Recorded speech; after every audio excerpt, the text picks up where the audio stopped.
You're welcome to Tree Talk episode 160. This is the first part of this week's pod with myself, Jack Neville, and Matt O'Callaghan.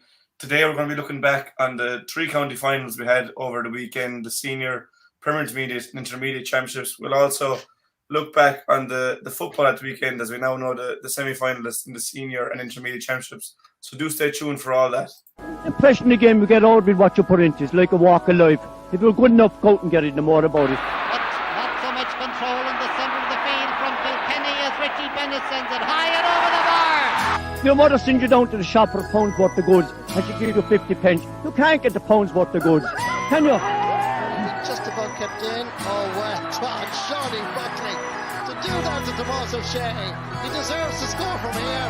One of the highlights of the Sunday game. Then we went out there from the word court today. No more about it. They made all the running, that was it. Put the ball over the bar and the back of it, and that's it. No ifs, no buts. Is there much time left? We have a couple of injuries. Here comes Kieran Carey. Carey leading the charge of the right brigade. 45 metres out. He's a chance to score. He's put it hard. There's no sympathy in this game for anybody.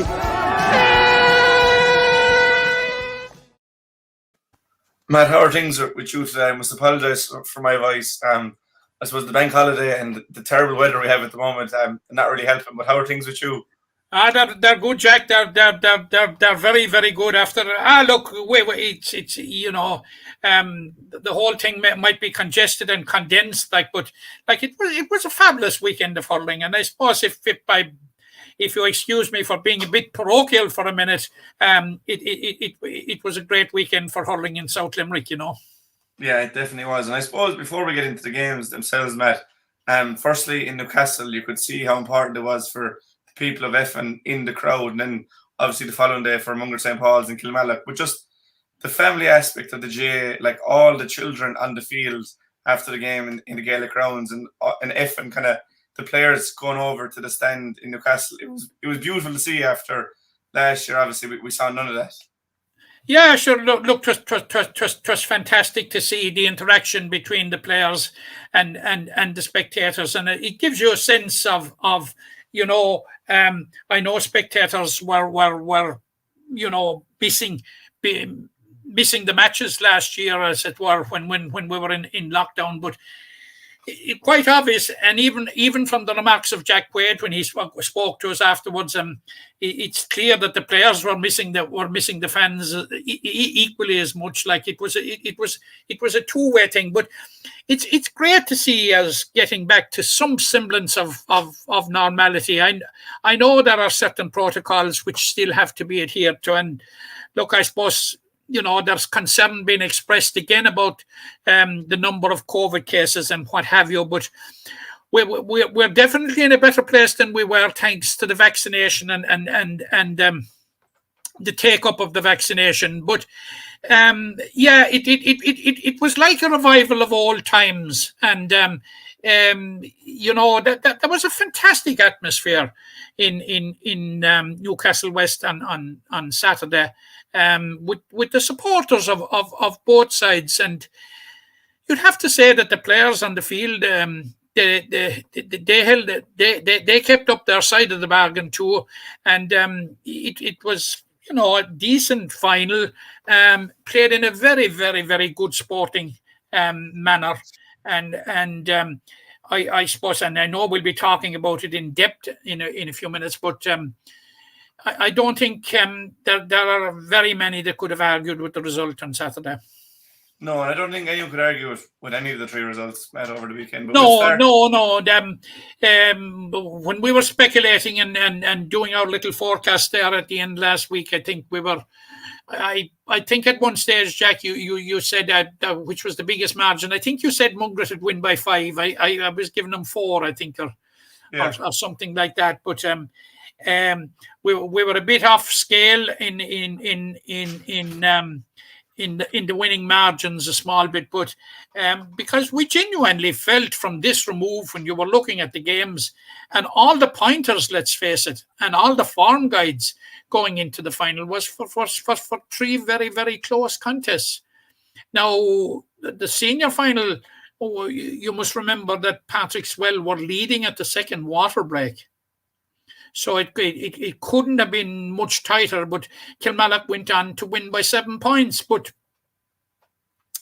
or 8 points actually. I suppose the Mungret Capamore game was a bit more one-sided in that Mungret stamped their authority, I think, on the game right from the start. And it was quite obvious from practically the throw-in that they were not going to return to a loser's dressing room like they did on county final day last year. So, but overall, for the game of hurling in the county, it was fantastic. And I suppose what we saw, even maybe we mightn't have seen the best of games in terms of intensity. But certainly it all points to hurling in this county at this time being in a rude state of good health, Jack. And the public are buying into it.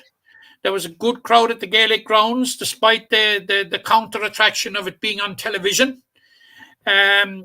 People could be excused for sitting back and, you know, enjoying the comforts of the armchairs and what have you. But quite a big crowd turned out at the Gaelic grounds on Sunday, and like there was a very, very healthy crowd in Newcastle West on Saturday. Yeah, it was great to see the crowd. But we'll start with that senior final, Matt. And I suppose Kilmallock pulled away in the end. And if you just saw the scoreline, you'd say, oh, Kilmallock were dominant. But it was this kind of strange game. I suppose county finals can be like that, a bit tense. Neither side really took control of the game until the very end.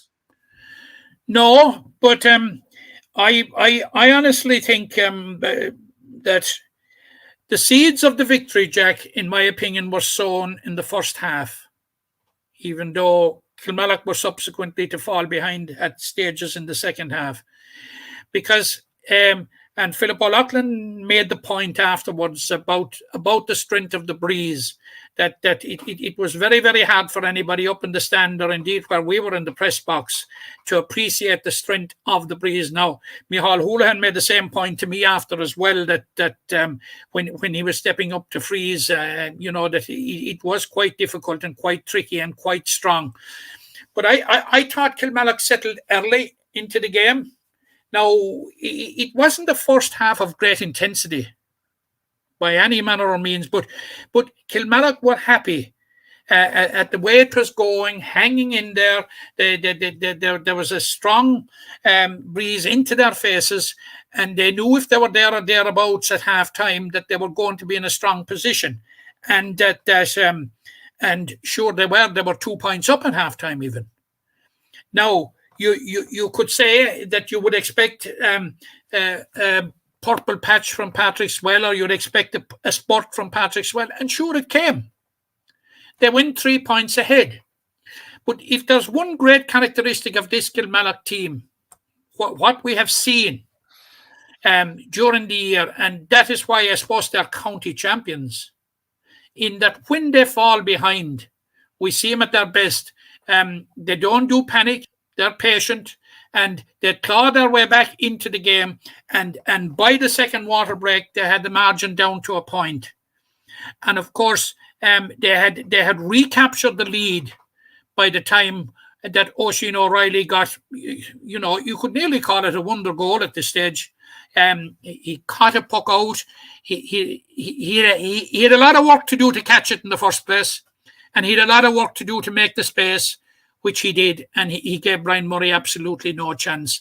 And that at that point was game, set, and match. And it coincided with Patrick Swell losing a player to a second yellow card. So, like, even though Aaron Gallant closed the gap after that, all the momentum was with Kilmallock. But what a cameo appearance for Conor Handley-Clark. To come in and make his debut, heading almost into injury time in a county senior hurling final, and put over 2 magnificent points. It's the stuff that dreams are made of, Jack. Yeah, and Tony Constantine touched on Conor Handley-Clark after the game, and certainly made his mark. But one man that probably wasn't at his best throughout the year, and he'll admit that himself, Graham Mulcahy, like when you needed him to step up, 7 points from play, just irresistible, Matt. Yeah, I think we made the point, Jack. And I don't like going back and saying I told you so, but if you look back in last week's broadcast, we did make the point that he could be the deciding factor, and I felt the loss of Graham Mulcahy against Napirshick and Ballybrown was a serious loss to Kilmallock, and people shouldn't underestimate that, because here you have is, not a potential. Graham Mulcahy isn't a potential match winner. He's a proven match winner. Mm-hmm. He's done it so often, and it was quite obvious, I think. Like he struggled a bit against, certainly in regulation time in the quarterfinal against South Liberties, came good, or was much better in the extra time, was much better against Doon. So it was obvious, I think, that he was building up, and the stage is set for somebody of the caliber of Graham Mulcahy. I think he loves those type of occasions. But somebody texted me during the game that was watching it on television up the country, and said, this is a Roy of the Rovers performance from Graham Mulcahy, which it was. In fairness, I think it was the best description of it, because, like, he was simply magnificent. Like, we look at the 7 points, but that only tells part of the story, Jack, because his involvement in the play was absolutely fantastic.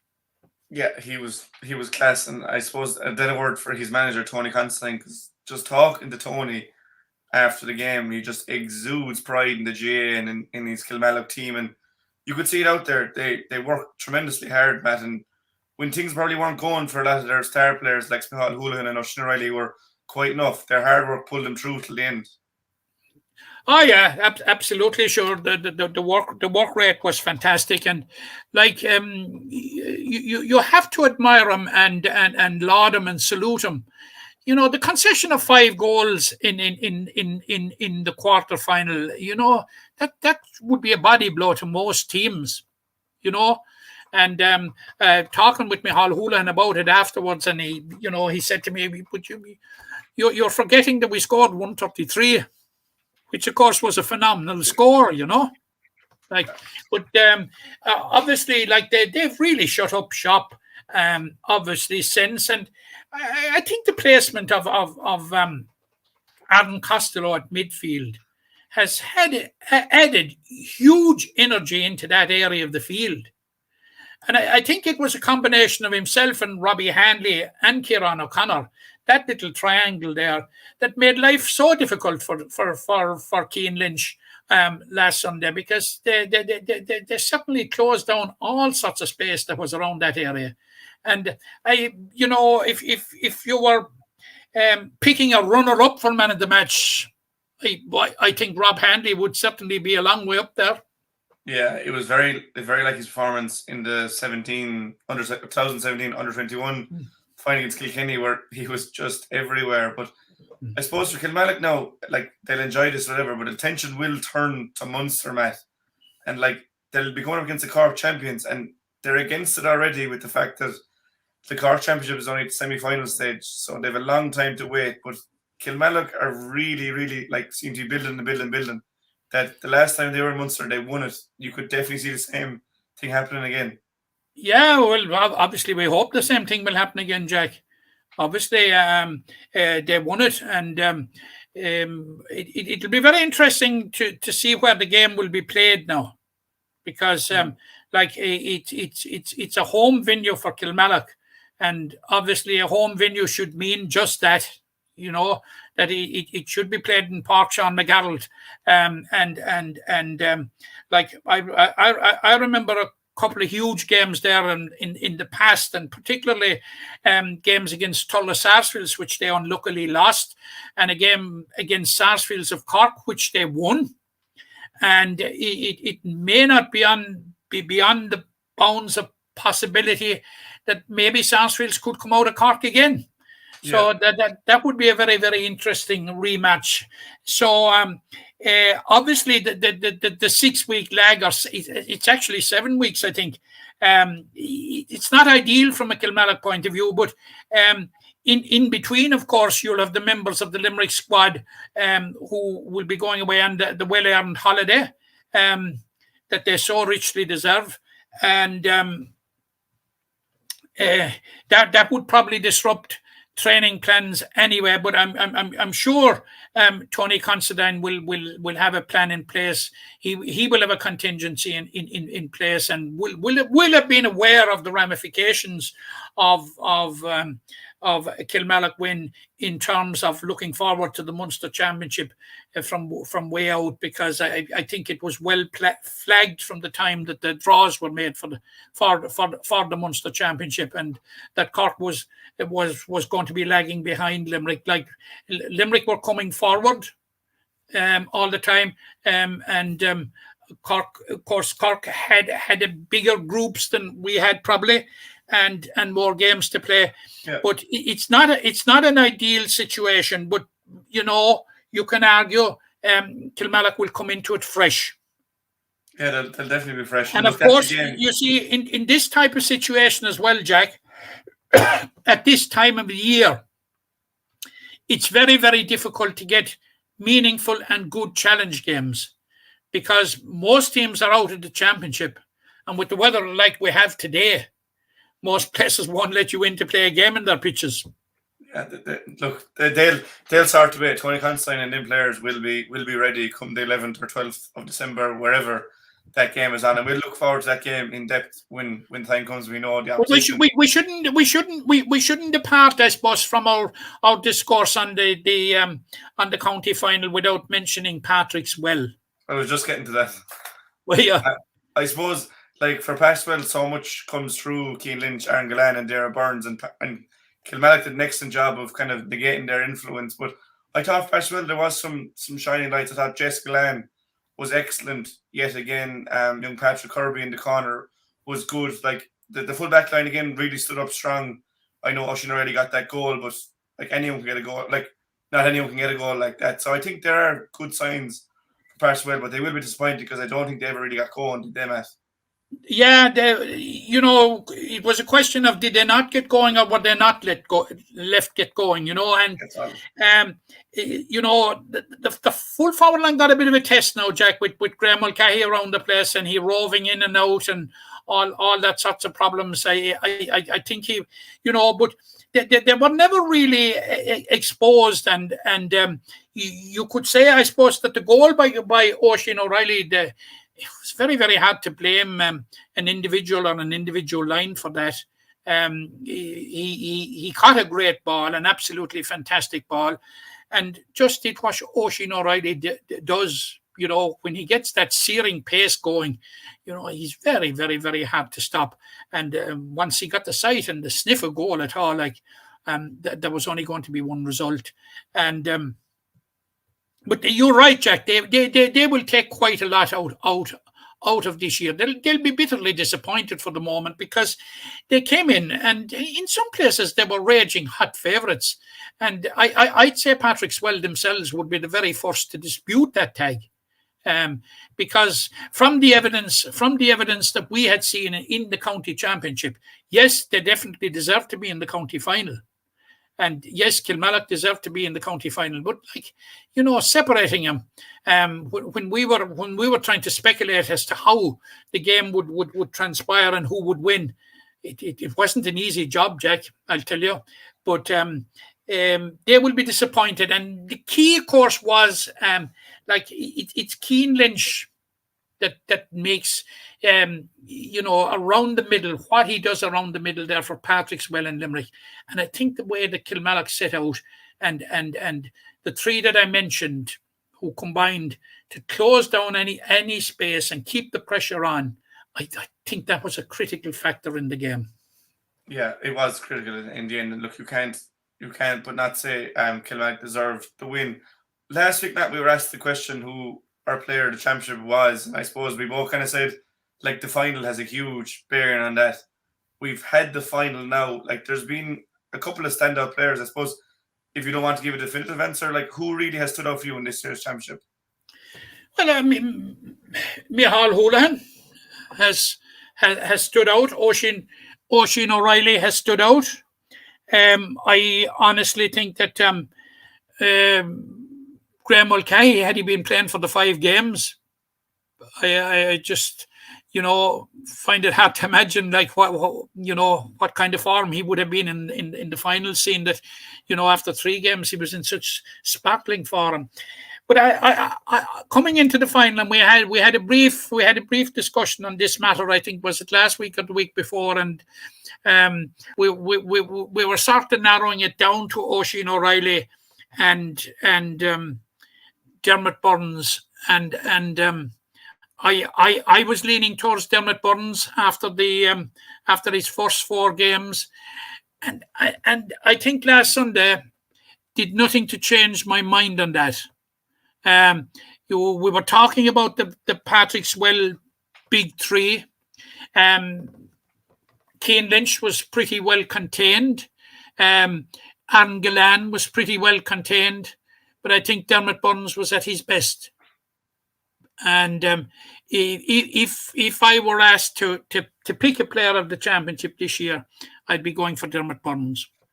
Yeah, Darren was exceptional, but for what it's worth, I'd probably side with Oisin still. I know he was quite enough in the final, but he got the goal to give him daylight, and from there, look back. It would be a very, very close thing, Jack. It would be a very, very close thing in my view. Like that, Oisin has had a fantastic year by any benchmark. Absolutely fantastic. And like 211 from play coming into the final in the 2 games. Can't argue with it, Jack. And you can't argue with the goal he got either. Absolutely fantastic. And like it was a game-setting match goal. Yeah. And as we have said, and without wanting to be repetitive, when that ball was coming in his direction, he had an awful lot of work to do, Jack. Oisin O'Reilly. And showed an awful lot of skill set, a right suite of skills, been fielding it in the first place, making the space and getting in the position and shooting. A lot of work in that 10 seconds. Yeah, he did. And he scored 316 in 5 games, all from play. That's 5 points a game, like for a forward, is incredible, Telly. So I just side rushing there. But there was so many players, Matt, that were excellent. And as you said, Limerick hurling is in route held at the moment. I suppose next year Kilmallock might have to face a new team in Mungret St. Paul's. The City side were exceptional on Sunday afternoon and beating Capamore 4-17 to 112. You mentioned at the start that we weren't expecting a margin like that, but Mungret were certainly deserving winners. I know you were at a different function at the time, so you didn't see the game, but like from what you heard, I presume you heard that Mungret were exceptional on the day. Like, yeah, and I had the opportunity to see snippets of it on a big screen, but it was only snippets now. But they were exceptional on the day, and like I'm not surprised. I have to say, Jack, I'm surprised at the margin they won by. That it was so comprehensive, because all the pointers, Jack, were for a much closer game. You must remember that they both came out of the same group. They both had very, very impressive semi-final victories. Capamore over Newcastle West and Mungret St. Paul's over Dunrue, and like the history between the teams.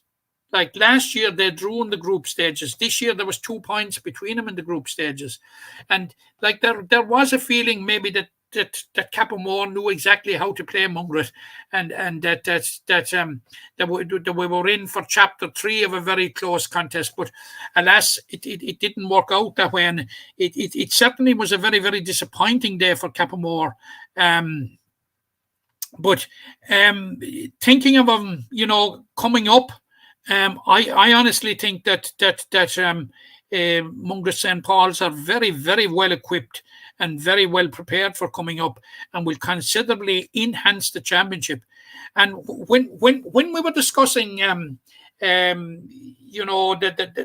final of the Section B, you remember a couple of weeks ago.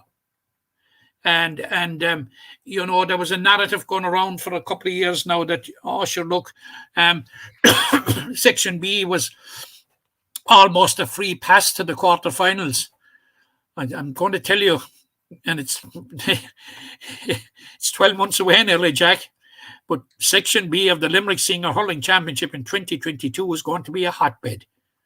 You have South Liberties, who came on so much this year. You have Ballybrown in there. You have Kildimo Pallaskenry in there. You have Mungret St. Paul's in there. You have Gary Spillane and Blackrock. I'm telling you, it's no place. It's going to be an unforgiving place in 2022. No place for the faint-hearted. I think that is going to be a wonderful, wonderful competition, especially if it reverts back, Jack, to the 6. Yeah, that's the major hope that these teams will get a chance to play each other, because, like, we saw how close Kilmallock, Pallaskenry and Mungret's games always were, and even with Gary Spillane and Blackrock into that mix, like, there's some brilliant teams there, but Mungret have definitely moved on another level from the loss to Kilmallock, Pallaskenry, and we saw Kilmallock, Pallaskenry against Blackrock in 2019. They were a far superior team the following year, having had that experience. Mungret will be the same. So before we move on from Mungret, Cappamore will have to look at that and be like, we've got there. It takes losing one to win one. They'll have to take a lot of positives out of the year and hope, like, they'll be hoping to make it 3 in a row of teams that lose the finals to win the final.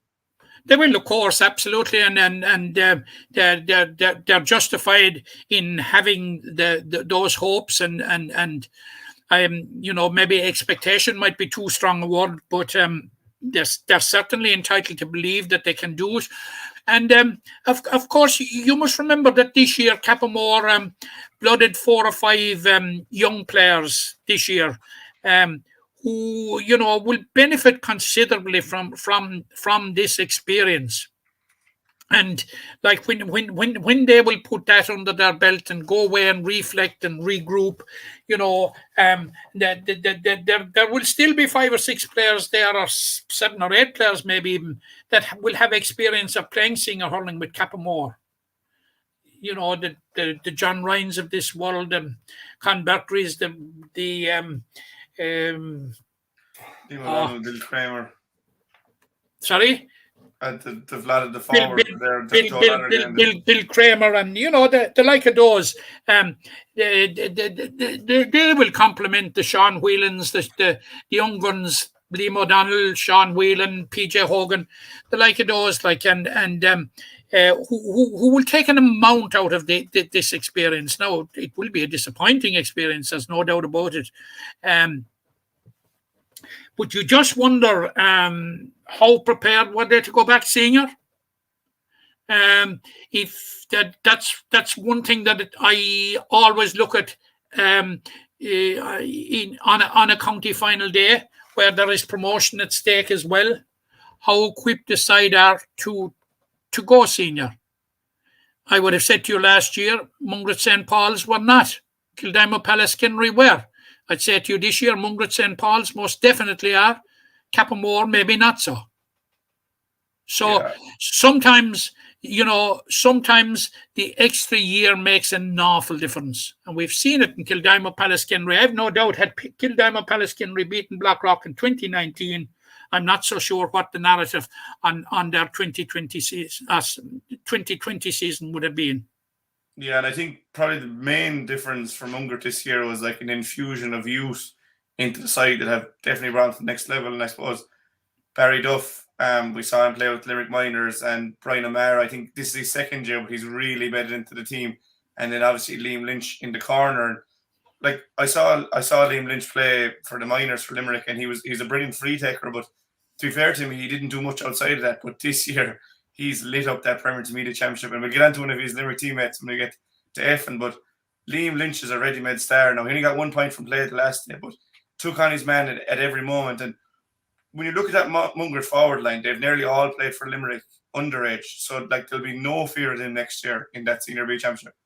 No. They will see playing senior hurling as their destiny, and like we were slightly surprised, Jack, when Limerick came from nowhere to win the minor championship in 2019 and retain it in 2020. And like we've gotten our answer now, because we see what Liam Lynch has done for Mungret St. Paul's. We'll be talking in a minute about Patrick O'Donovan, and I know you were hugely impressed by him last Saturday. And throwing Adam English, like if you've that firepower up front, is it any wonder you'd be winning? And to go with that team as well, Shane O'Brien will be coming on to the Kilmallock team next year. Obviously, was too young. So like when you see these players, you can see why they win minor championships. And like absolutely, like Shane O'Brien, I suppose by all benchmarks, was ready for senior hurling this year, but the age caught him. And what a huge player to be coming in, and without wanting to revert back to Kilmallock again, just put himself and Conor Handley Clark as 2 newcomers for next year, and it's mouth-watering.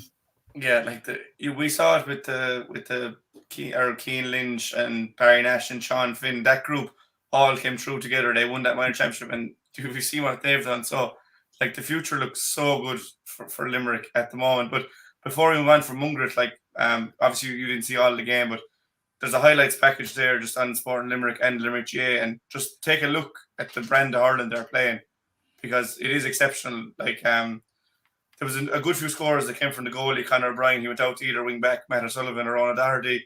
He went down the line or diagonal again into the forwards and over the bar, and it was like watching Limerick play. And the standard of Limerick hurling, Matt, is just on a different level at the moment to any other county, and you can see it in the club games. It's coming right down from the ground level, and you can see why they can integrate it so well into the senior team. Yeah, I know quite well how Mungret hurled, Jack. I saw it to my cost in the semi-final with Glenroe. And look, they're an excellently coached side. Liam Cronin is a fantastic coach, and you can see the fantastic job he has done with him. And they're playing the type of hurling that's absolutely primed for senior hurling. And we just got a little snippet of it last Sunday in this year's intermediate final, like when they played like that, how good they are. And they were the same in the semi-final, Jack. Yeah, they were the same in the semi-final. This is a team that is seriously on the up. Yeah, you mentioned Liam Cronin there, obviously, and Keane O'Brien, the captain, said in his interview afterwards that he's an inter-county standards coach. So, like, maybe in the future we'll see him, like Darren Mullins obviously coached Mungret in 16, and he's with the minors now. And touch on that 16 team, Mungret won intermediate a couple of years back, but they'll have a chance to play Munster now, which is new for them, because obviously, like Effin, you don't go in, you play intermediate. They're playing a Cork team as well. They'll face the same problems that Kilmallock have, but this Mungret team will be looking to make up for last time, I think, and they'll give that Munster a right rattle, I think. They will. Mungret are not just producing players; they're producing coaches as well. We can see what Dermot Mullins has done with Limerick minors, and hopefully will do it now with Limerick under 20s. And we have seen Kevin O'Hagan taking up the where Dermot Mullins left off. And of course, Liam Cronin, and the irony about Liam Cronin, of course, is that he's a Cappamore man. Yeah. But absolutely, like the brand of hurling they're playing is top notch, suitable for the Munster Championship. The only caveat that I would put in about the Munster Championship is we're going into very, very heavy grounds now, and we're going into bad weather territory, and God knows you wouldn't have much of an inclination to go outside the door today. It's so bad, but that's the one caveat. But I'd be putting no caveats whatsoever, Jack. About when they'll hit the ground on a summer's day in 2022. They're definitely a team to watch for next year, and I suppose the rest of the year in that Munster Championship. I suppose they won it 5 years ago. The team that won it this year, Effin, had to wait 10 years, Matt, to win the intermediate championship. But again, full value for 22 points to 15 win over Kilkenny. Just the better team all around, and Kilkenny will have no qualms in saying that, but a quality performance from Effin. Absolutely, and probably a 7-point winning margin doesn't fully reflect the superiority that was enjoyed by Effin. I think rarely, possibly from shortly after the first water break, Jack, and we were doing it together. Did we feel that Effin were going to, let up, or that they were going to be overtaken? But just put it slightly into context, Jack, and I've spoken in the context of Galtee Gales about this before. Effin is a strictly rural area. No village, no town. Strictly rural area with very limited population and limited resources. So what they have achieved is absolutely phenomenal. Jack, what they have achieved since 2010, absolutely phenomenal. Like 2010 junior champions, 2011 county intermediate champions, 2011 Munster intermediate champions, 4 years at senior level in the Limerick, in the hotbed of the Limerick Senior Hurling Championship. And and now they have rebuilt. They slipped down from senior to premier intermediate to intermediate, and now the trajectory is back up. And we're not terribly surprised about it, because we see. I think there was up to 6 or 7. There was up to 6 or 7, and I see Mary O'Donovan Myers is just after reacting there. How are you, Mary, in New York, if you're talking? And the nephew did very, very well last Saturday. The trajectory is back up now. And that's 7 players, definitely, I think. I think there was 5 of them, 4 in the backs and James O'Leary, the goalkeeper, who were involved as far back as 2011. And Thomas Quaid and Pierce O'Kelly as well. So nearly half the team, which gives you an awful core of experience. But Jack, you saw for yourself, and you talk about introducing new players, and I'm probably leaving the good one till last. You saw the young players that have made a step up. Sean Canning, cornerback, first year up. Fergal O'Connor, second year. Rory O'Connor, first year. And what about the man of the moment? Patrick O'Donovan, first year. Class. And these guys, they got 17 points between them. Jack, they got 17 points out of 22 between them. Yeah. Sean Canning got 1, Rory O'Connor got 3, Fergal O'Connor got 2, and Mr. O'Donovan got 11. Yeah, and for anyone that wasn't at the game, Sean Canning is a cornerback. Fergal was cornerback, and Rory was half forward. So it wasn't as if they're all forwards or anything. Obviously, Matt Donovan was in the corner and on fleas as well, but all over the field they were scoring. Right. If you get that influx of talent coming in, and then at the other end of the scale, you had Conor Carney, like a great player who has been abroad for a number of years, came back, and we saw the half back line he formed with Mike Ray and Nicky Quaid, and we've spoken about the influence of Nicky Quaid yet. Yeah, but the more I reflect on it and look back on it, it was a performance from the ages as well from Jack Quaid. The amount of work and the amount of leadership and the amount of different areas in the pitch in which he cropped up during that 60-odd minutes was absolutely phenomenal. If any guy deserved to be holding silverware at the end of the game, he certainly did, Yeah, led from the front.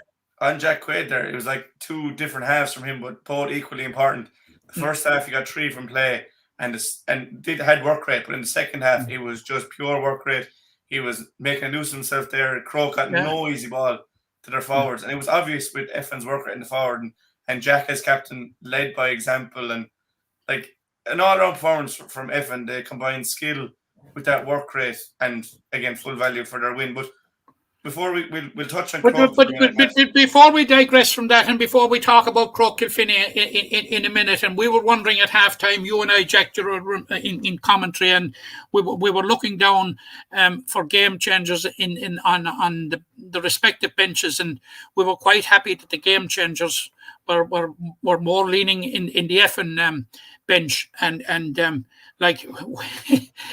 we got a very good listen of that when Nicky Quaid had to come off, and Damien Maloney came in, and the manner in which he slotted into the centre half back, and those 2 balls that he caught, the first 2 that were struck down on top of him, were absolutely magnificent, and like if you were told, I suppose, going into Newcastle West on Sunday that on Saturday that Effin would have to play 20 minutes without Nicky Quaid, you're beginning to say, it's tipping it very much on the favour of Croke Kilkenny. But it gives you an idea of the magnitude and the type of performance that Damien Maloney put in. I thought was excellent. But of course, Nicky, what do we say? Lest I be accused of talking about him all day. Nicky was Nicky, absolutely outstanding.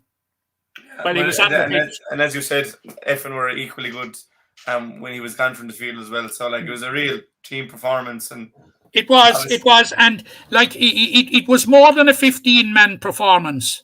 And because they were able to bring Clive Doherty in instead of PJ Hare, and Clive did quite well. Now he didn't get on the score sheet, and they had in reserve right up until the final minute Darren Sheehy, who has been such a servant to the club over the years, and who just got a cameo appearance right at the finish. But a fantastic day for Effin, well equipped in my view to go up to Premier Intermediate. And of course, they will have players that have been there before, known what it's all about, and certainly there isn't a fear factor in the young players. But I suppose the performance of the weekend in all the three games, Jack, had to be that of Patrick O'Donovan. Yeah, probably the standout performance. Absolutely, simply phenomenal. We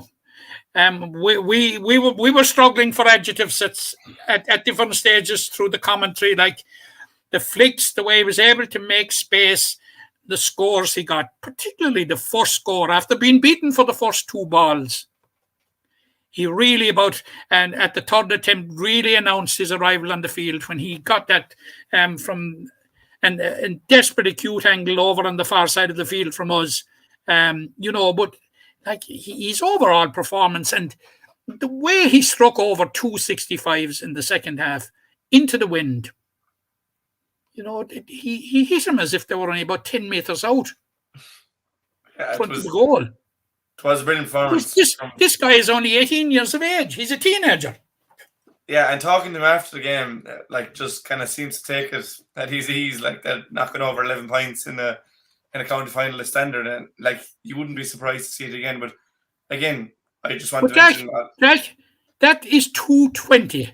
You have an 18-year-old coming into your team, and he scores 220 in two games in the semi-final and final. He scores 2-6 from playing your semi-final. Yeah. You know why did Effin win the championship? Yeah, and look, again, we talk about root health in Limerick, and we'll stop mentioning all these young fellas now, the likes of Liam Lynch and Patrick Donovan, Sean Kenning, Barry Duff, all these lads. But like it's Chris Thomas who had another great year with Doon. Yeah, like these lads have absolutely no fear, and I suppose they're getting huge confidence from the Limerick senior team that like Limerick are at the peak of hurling in the country, and if you can get to the peak with your senior team, there's no reason you can't move on into the county team. So like. It was no country for old men at the weekend, Matt. The youngsters really came to the fore, but brilliant to see overall.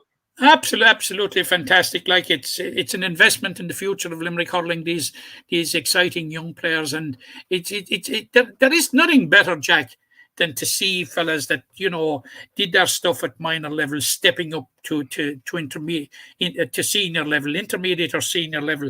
Like it is the expectation of minors that they would step up and be to the forefront for their clubs.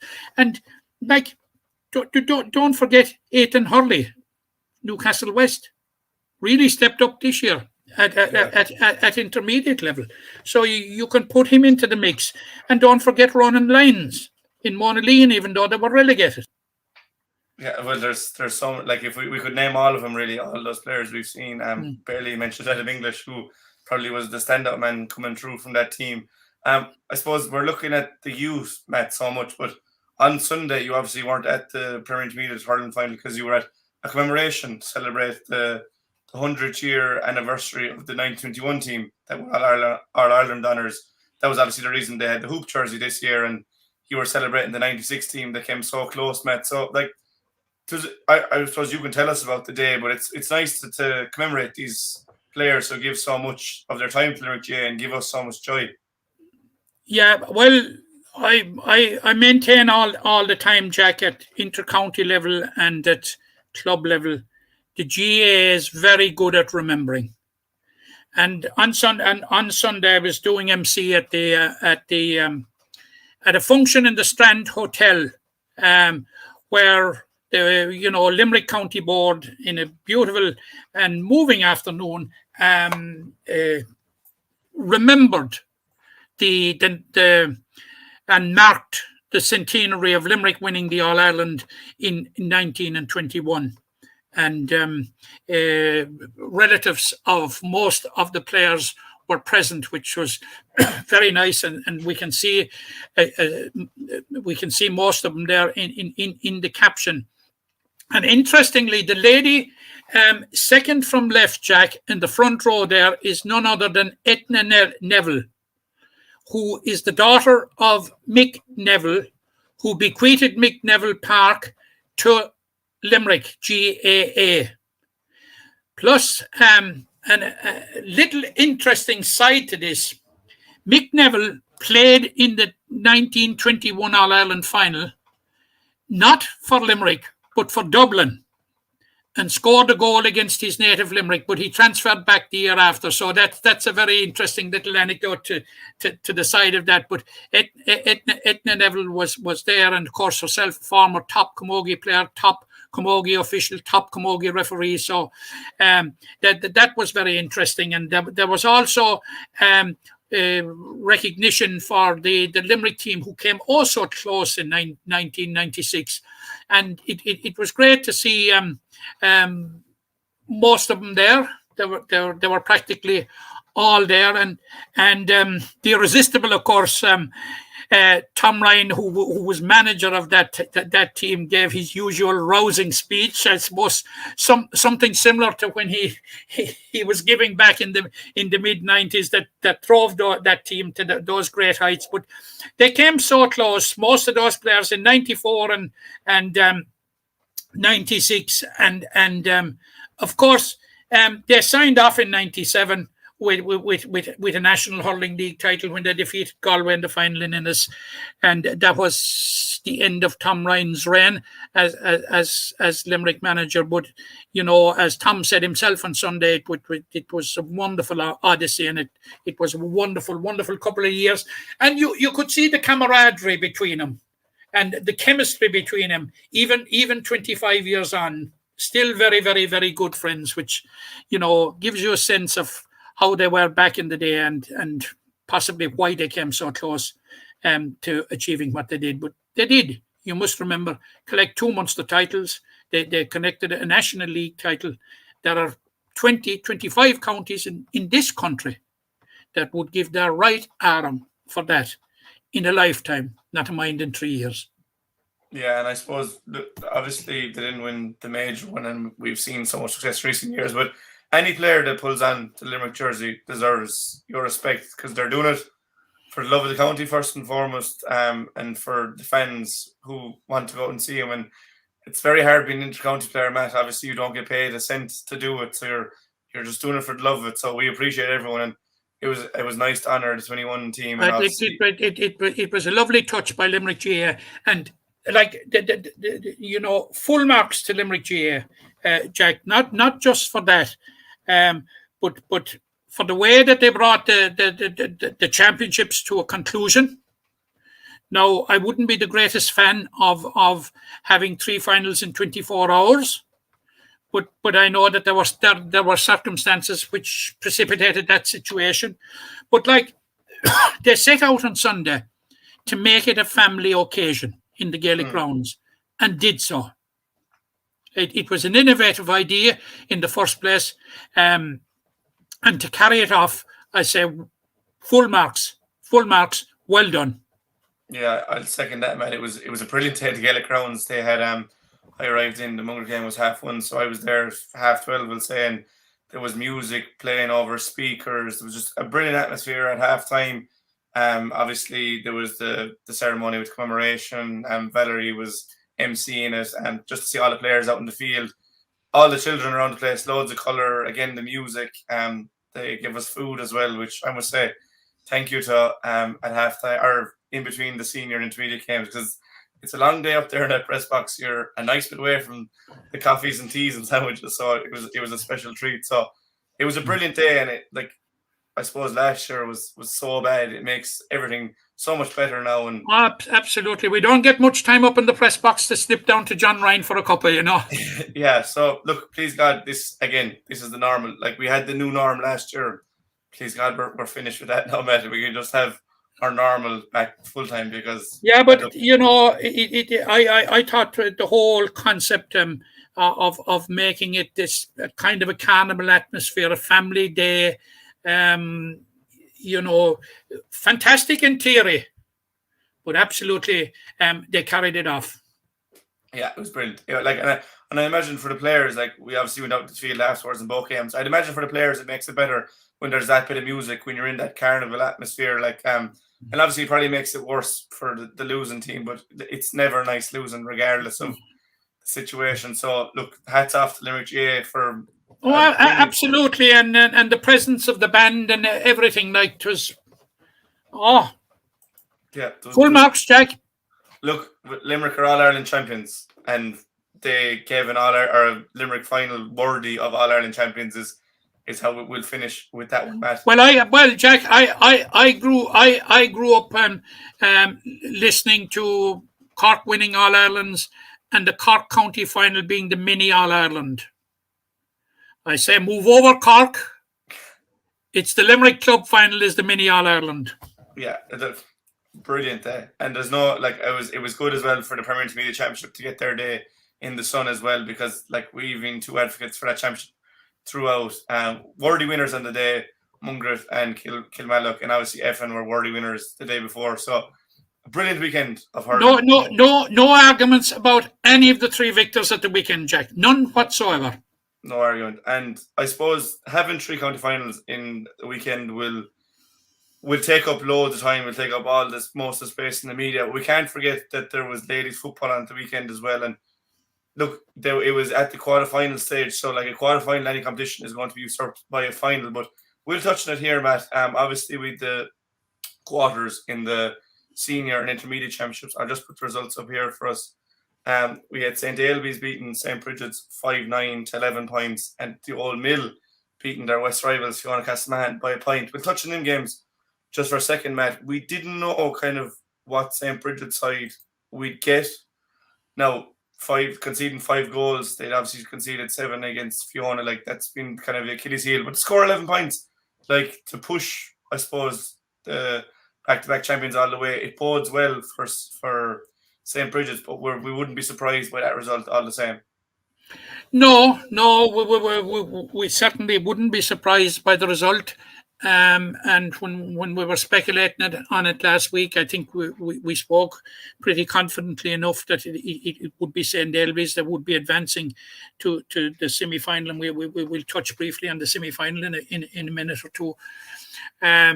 But certainly, you know, I suppose it's a season in many ways to forget for Bridget's, because, you know, and let's not forget they're doing wonderful work down there in that club at underage level, and they're based there around Herberstown and the hospital, and doing absolutely fantastic work. I know some of them, and you know, it's a labour of love for them, and they're building up the club, and this will be a serious disappointment to them, the manner in which they went out of the championship. But I honestly think they got off on a very bad foot, and you and I speculated about it as to why it might have happened. And I suppose the more you think about it and the more you reflect on it, the more complex it becomes, because when we see what subsequently happened to Fiona Castleman, like Fiona Castleman just obliterated him on the first day, 7-20 to 1-2, and I don't want to be reminding him about it, but, you know, if you get off to that start in the first round of the championship, no, they played Moon again the second round, who were runners-up last year, and it wasn't quite as bad, but they were convincingly beaten. So, like the Omens going into the quarterfinal with Ailbees, with if you're going in with that type of form, the last thing you want is to have to face the county champions who are chasing 3 in a row, and especially their neighbours, and you have bragging rights and all feeding into it. But they got 11 points, Jack, but again, they shifted 5 goals, and that's 12 goals in 2 games. And I think, was it 2 they shifted to Monaghan, to Monaghan. So, that not good. Now, the other semi-final or quarter-final, it possibly was a bit of a surprise, and we were wondering what was or where were the real Old Mill. We saw the Old Mill that drew with Ailbees, the county champions, on the opening day. We saw the Old Mill who got hammered 6-8 to 8 points by Ballylanders in round 2. So we were wondering, would the real Old Mill stand up? And obviously they probably did, because the same complexity about the form of Old Mill probably applies to Fiohanna Castlemahon as well. A huge win over St. Bridget's in the first round, and then got a bit of a thumping in the second round from Monaghan. So you were just wondering where it was all at. But Old Mill got through by a point, and as by my calculations, that does it set up a semi-final meeting with Ballylanders? Old Mill are going to play Ballylanders in the semi-final, and obviously it'll be St. Ailbees versus Monaghan in a repeat of last year's final. Which is a repeat of last year's final, Jack. Yeah, and so that was obviously very tight, and it's probably obvious already. Of course, St. Ailbees lost Caroline Hickey during the year, who was a huge figure for him, in that she's gone abroad for a spell. And they certainly haven't been as impressive as they have been in the last 2 years. And of course, Monaghan will be absolutely gunning for them, because they stripped Monaghan were champions in 2018, and it was Ailbees who have stood between them for the last 2 years, and that is one to really, really look forward to. And it's on the 7th of November, I think, Jack. And it also means that for Monaghan Ballylanders, it'll be a month since their last game. And I think 2 weeks, I think most players will say 2 weeks is a lovely time between games. Obviously, Ballylanders and Monaghan, it's twice that.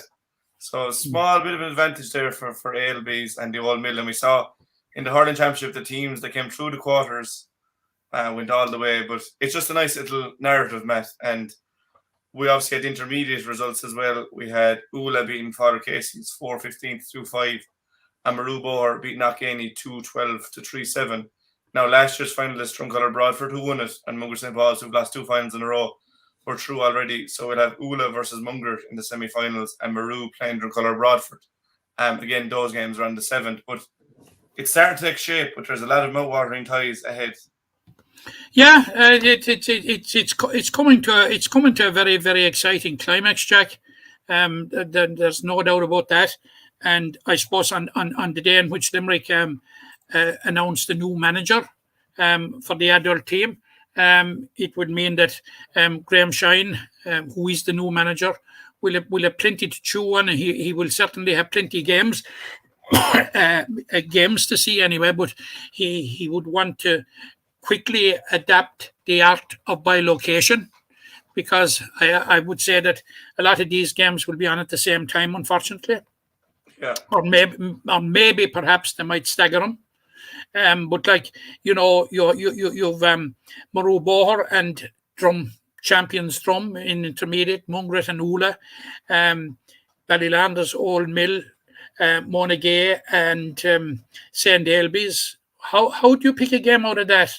You'd like to see all 4. Yeah, you'd be hoping that even you could have 2 double headers somewhere, one on the Saturday and one on the Sunday, just to give people a chance to see these players because they're putting in their time and effort. So hopefully there's 2 weeks to sort that. There should be plenty of time to configure all that, because obviously we have Camogie in this weekend. There's a lot of players playing both, so you don't want to do then too many games either. So absolutely, there's a lot of players that are by the time we get to the semi-finals on the 7th of November, that they will have a county camogie final to look forward to. That is a strong possibility, because like that there's a very, very close link between Newcastle West camogie. With it has its tentacles in Old Mill, and it has its tentacles in Monagea and Haddam and Fiona Castlemahon, and then you have a link up between Killeedy camogie and Drumbradford ladies football. So for some girls, it's going to be a busy November, Jack. Yeah, but for those players, it was busy. It was busy October as well. It was probably a busy September. So it's nothing new to them. But Jack, just overall, an overall point to make about it is that you compliment the Camogie board and Limerick ladies football for the manner in which and the structures that they have put in place, and that they have a clear dividing line between one weekend camogie, 1 weekend ladies football. That has worked very, very well. Now the plan was to have it last year, but it became derailed at some point along the line, and there was a bit of a fallout from it. But it looks to be working quite well this year. And let's hope it continues, because we're down to the semi-final stage now in both codes, and I know when we'll be talking tomorrow, Jack, that we will be talking about the Camogie semi-finals, which are penciled in for this weekend, and the football then the following weekend. So interesting times. A couple of interesting men move over for a couple of weeks. It's the ladies take center stage, Jack. Yeah, and as you said, we'll be looking forward to the Camogie tomorrow. We'll also look forward to the football finals, the senior, intermediate, and Premier Junior and Junior A as well, I suppose. But to finish, I suppose you just mentioned there in passing, Graham Shine is the new Limerick ladies football manager. Look, we wish Graham all the best. Hopefully he'll get the chance to see these players, and that they may buy in to Limerick ladies football, because there's huge talent in the county, Matt. We saw that in 2018 when they were comprehensive in winning the All-Ireland Championship. Really, I suppose things didn't go their way in 2019, and it's very hard to get back up when you've been up and come down. So the best of luck to Graham and his team, whoever that will be, and to all the players involved. But what a weekend we had, Matt, and we have another one in store now. Yeah, and I understand just on that thing from the press release which you got and I got from Limerick ladies football, is that they're having open trials coming up, which it might have obviate the necessity of he being at all the matches, but that once the best 15 that's available in the county make themselves available, this is something that we don't always hear or see and hear about, that sometimes for various reasons, be it male or female, there are reasons as to why people won't make themselves available, and let's hope that everybody that is up to county standard, and there are quite a lot of them out there, will make themselves available to the new manager. Yeah, please God. But I suppose that's for when the club championship is kind of coming to an end. For now, it will be still focused on those games. Matt, again, many thanks to you. This has been our preview episode. Tomorrow we'll be there this has been a review episode. Tomorrow it'll be a preview of all the football in Camogie at the weekend. So many thanks to everyone for tuning in. Anyone that commented, but they're always more than welcome. And to you, Matt, many thanks, and we'll talk soon. You're welcome, Jack. The impression again we get out with what you put into it's like a walk of life. If you're good enough, go out and get it, no more about it. Not so much control in the centre of the field from Kilkenny as Richie Bennett sends it high and over the bar. Your mother sends you down to the shop for a pound's worth of goods, and she gives you 50 pence. You can't get the pound's worth of goods, can you? Just about kept in. Oh, well, Sean Buckley to do that to Tomas O'Shea. He deserves to score from here. One of the highlights of the Sunday game. Limerick went out there from the workout today. No more about it. They made all the running, that was it.